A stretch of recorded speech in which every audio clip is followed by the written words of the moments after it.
Writing skills کیسے بہتر کی جا سکتی ہیں؟ اچھا میرا خیال ہے کہ جو بھی جس کا بھی کچھ ٹاپک اس کے ذہن میں آئے اور ٹاپک ہمیشہ کہیں سے آتا ہے، اللہ تعالیٰ دیتا ہے یا کہیں سے اس کو کہیں سے موٹیویشن ملتی ہے، اس کو چاہیے اس پہ لکھنا شروع کر دے، لکھنا شروع کر دے. بے شک وہ شروع میں اس کی صحیح شکل نہیں بنے گی، لیکن آگے جا کے پروف ریڈر ہوتے ہیں، اس کو اور چیک کرتے ہیں، پھر لوگ ہوتے ہیں جس کو اس کے تلفظ کو سیٹ کرتے ہیں، اور پھر جو پبلشرز ہوتے ہیں ان کے پاس اپنی ٹیم ہوتی ہے. جب آپ کا کانسیپٹ پسند آ جاتا ہے تو آپ اینڈ میں وہ کتاب ایک شکل دیکھ رہے ہوتے ہیں، اس کا رائٹر کا نام، لیکن اس کے پیچھے جو 20 آدمی کام کر رہے تھے ان کے نام نہیں ہوتے، لیکن اصل کام انہوں نے بھی کیا ہوتا ہے. بالکل صحیح. پاکستان کی کرنٹ سچویشن کو کیسا دیکھتے ہیں؟ پاکستان کی اگر آپ اس وقت تو سارے کچھ مسئلے میں ہیں. یوکرین کی وار کی وجہ سے گیس، پیٹرول، بہت سارے ایشوز ہیں، اور ہمیں یہ بھی دیکھنا چاہیے کہ جو پیٹرول ڈالر ہے، پیٹرول ڈالر کی وجہ سے ڈالر کی پرائس بہت ہائی ہوئی ہے. تو پاکستان کا قصور نہیں ہے، یورو کے اگینسٹ بھی آپ دیکھ لیں بہت زیادہ اسٹرانگ ہوئے، چونکہ اس وقت ہر کوئی یوٹیلیٹی خرید رہا ہے، چاہے گیس ہو یا پیٹرول ہو، اس کو پرزرو کر رہا ہے. تو جب بھی ایک جنگ کی سچویشن ہوگی، خاص طور پہ یورپ میں ہوگی، تو امپورٹس مہنگی ہو جائیں گی. اس کا پاکستان کنٹرول نہیں کر سکتا. ہاں پاکستان کے کچھ ڈومیسٹک ایشوز ہیں جو پاکستان کو ہینڈل کرنے کی ضرورت ہے، اور باقی پاکستان آگے آہستہ آہستہ اپنے کچھ مسئلے ہیں جن کو سیٹ کرنے کی ضرورت ہے، تو کر لے تو آگے بہت ترقی کرے گا. صحیح.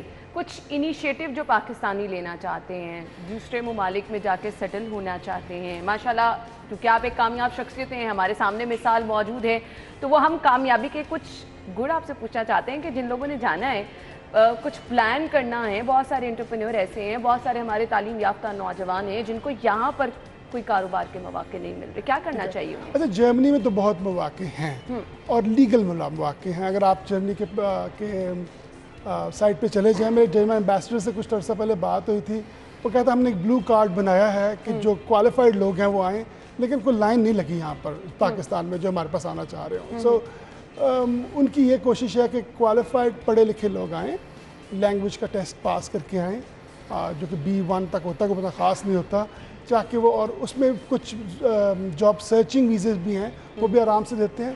میں نے خود کافی کام کیا اس وقت ایمبیسڈر پاکستان کے ساتھ، جو کہ ہم نے بہت سارے پروگرام پاکستان سے جو اسٹوڈنٹس ہیں ان کے لیے سیٹ کیے، اور اب تو پچھلے 10 سال میں کافی اسٹوڈنٹس ہیں جو پاکستان سے آ رہے ہیں. یہاں سے مجھے بلکہ لمس والوں سے بات ہو رہی تھی، وہ کہتے ہیں کہ ہمارے بھی بہت اسٹوڈنٹس جرمنی جا رہے ہیں جو جہاں انٹیگریٹ ہو رہے ہیں، اور بہت سارے اسکالرشپ پروگرامز ہیں جو یورپ میں اور بلکہ یورپ کے اور ممالک بھی، اٹلی وغیرہ دے رہے ہیں، جن کو یوٹیلائز کرنا چاہیے. صحیح. تو یہ تو بہت زبردست اپرچونٹی ہے نوجوانوں کے لیے.